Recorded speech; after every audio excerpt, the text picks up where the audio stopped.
Yes, so dear ladies, we had today our very first group feedback session, and I must say that I arrived at home and I thought I have to make this film and I have to put my thoughts outside there for you in order to remember them, in order to have always like a reference of what happened today, because it was something very, very fascinating for me, and I'm sure also for you, to discover how beautiful and how meaningful an appreciation from the colleagues can be. So it's not that we know it's like double, has a double or triple more impact, but actually has an exponential impact on you to know a feedback from many of your colleagues, and all the feedbacks were really great. Yeah. So just to keep track about our topics, one of the important issue was the commitment. So we talked about a commitment, what means this in different languages. In German is Verpflichtung, in Italian is impegno, and I could not remember the word in Japanese, but it was jinji. Yes, so it was this incredible, how can I say, responsibility, obligation towards yourself. In the Japanese, as the Japanese ladies know, there is this difference in this word between benevolence and obligation, and it's a moral code actually. Yeah, and we talked about that, referring to our commitment towards ourselves as artists, as ballet dancers, artists. And in this whole procedure, what really means commitment? Yeah, it means not only training, coming every day and train, not only being there with the mind, not only how can I say, improving the techniques and the artistry, but it means also, and this was a main topic today, it means also coping with a critical mind, and being the one accepting that, or shutting down the critical mind and concentrating of being gentle to ourselves, being gentle and respectful and understanding, and just saying, you did a good job today, and you can be proud of yourself. And this is an issue that we have in ballet, that the critical mind is so strong and it's so powerful, and it has also a very important benefit for us, because it's like an engine, it's like a motor that always every day stimulates us to become better, to fight to become better, to make improvements, to be the reason, to remember you, what is the reason to wake up every morning and to go and sweat. And I just told you about that beautiful story when an actor said to me, but you're fantastic, you're doing this every day, and you're doing this every week, and you are doing this every year, and so during a whole career. So that's something that the ballet dancers have fantastic, and this motivation to become better. So stretch more the foot, lift higher the leg, turn more pirouettes, jump higher, be stronger, be shoulder blades. You remember shoulder blades, that is a theme. Yeah. And just going into this, so we are very, very, very severe with ourselves, and it's positive and it's a good thing. In the same time, we have to bring everything in a balance, and to see where can we have this gratefulness and joy for ourselves, and be thankful to ourselves, to our body, to our mind, to our emotions, that allow us to move that way, to do this something special what we do every day. Yeah, remember we had this keyword, I am the king. So at a certain moment you have to be so grateful to yourself and say, I did a good job, I deserve the best, I deserve to rest, I deserve congratulations, I deserve flowers, I deserve appreciations of public and of the colleagues and of myself. Yeah. So this was a topic to commitment also uh, to have an hygiene of thoughts. Yeah. Commitment to accept emotions, commitment to create space that the affects and emotions come out and manifest themselves. There's this richness there. There's like a pot full of fire. Talking about fire today was also a big theme. Yeah. So there's these emotions that create that fire and that inspire us, that bring us forward, and we have to cope with them. But first of all, we have to let them be. Remember about doing Giselle variation and doing entrance of kid first act. So there are two different characters, extremely different characters, opposite characters, I could even say that. And if you don't know the big spectrum of emotions, you have to, to have lived these emotions in order to be able to express these feelings, to put these feelings into the roles, into different characters. So it's an encouragement just to remember to create space that these emotions are there. And after we create these emotions, after we let them come out, if it's fear, if it's anger, if it's disappointment, if it's whatever feelings they are, love of course too, but love doesn't really disturb us, yeah. So we have these disturbing feelings and we have to, our emotions, and we have to cope with them. So in that moment we take a break. Yeah, we give ourselves to these feelings. Yes, I am disappointed. Yes, I am furious. And then we accept them and we just acknowledge them. And from this knowledge, we can pull all this information out that we need that for the roles. That's why the emotions and these affects and feelings are important for our profession. Okay, good. So this was just some thoughts about a commitment. Then, yes, and this commitment brings us to this. It was a self-reflection, yeah. So that we give ourselves time, we give ourselves this break. What we said, we feel this emotion, we live these emotions, we are these emotions for a certain moment, and then we take a pause and we have a self-reflection.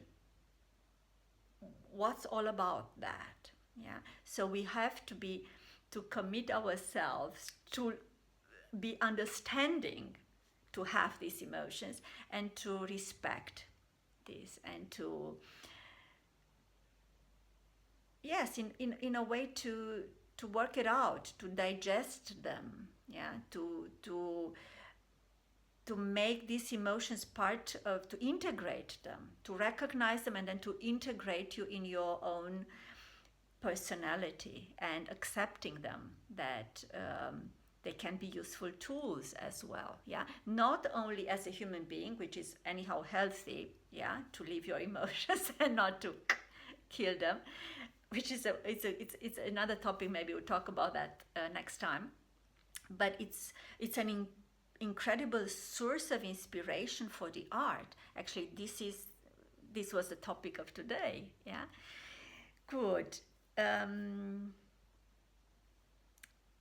Right. So then we keep now going in this direction of artistry, and we said, what, for instance, what makes so special the artist. And we talked about Carla Fracci, and I mentioned that this talk I had with Vittorio Ottolenghi, which is the critic of Italian ballet scene, or it was for very, very, very many years, and brought ballet to the attention of the big public in the television. And then she told me, Carla Fracci was fantastic ballerina because she knew where to invest her talent. She didn't invest in technique, she invested in her artistry.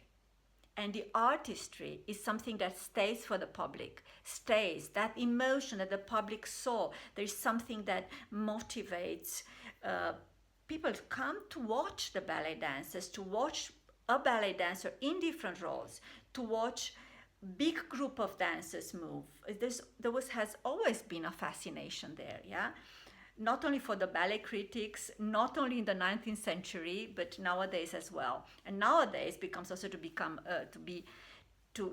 so ballet becomes also very interesting, let's say, department also for science, which is fantastic.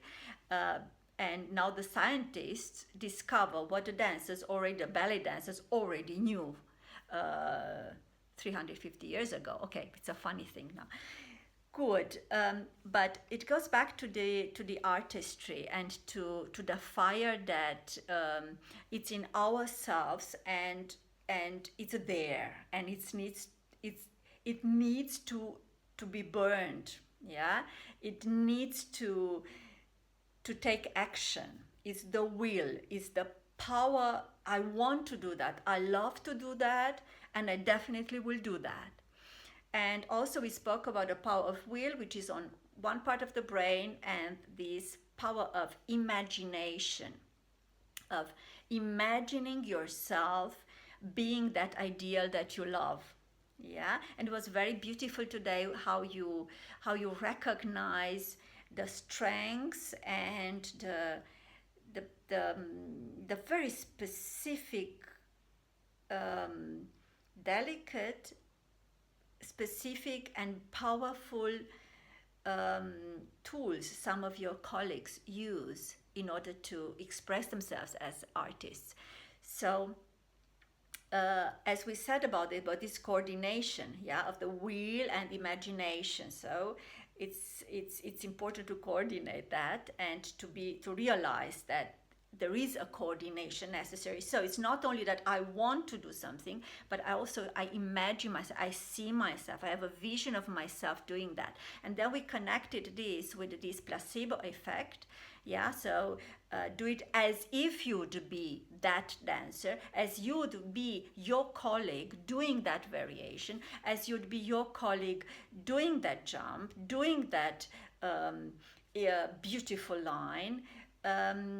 So it's this seeing yourself being that artist. Yeah, it's not only imitating, it's like really strongly deep inside believing you can identify yourself with the ideal.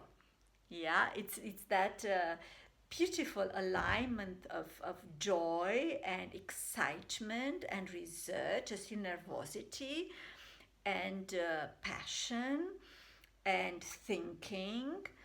It's all together. It's a beautiful alignment. So on a very, let's say, colloquial speech, we said, well, fake it till you make it, so that you are there, which is a strategy also that very many actors are doing it. Good. Then it was. Yes, was another issue was the difference between taking a training or taking a class or making a study in a class. And we talk now about these different aspects of training is connected to more or less to the sport, to the sport aspect of the dancer. You have to enforce your muscles, to create the flexibility, to have the power, to have the timing, to have the explosion power of the jumps. While we are still working on that, yeah.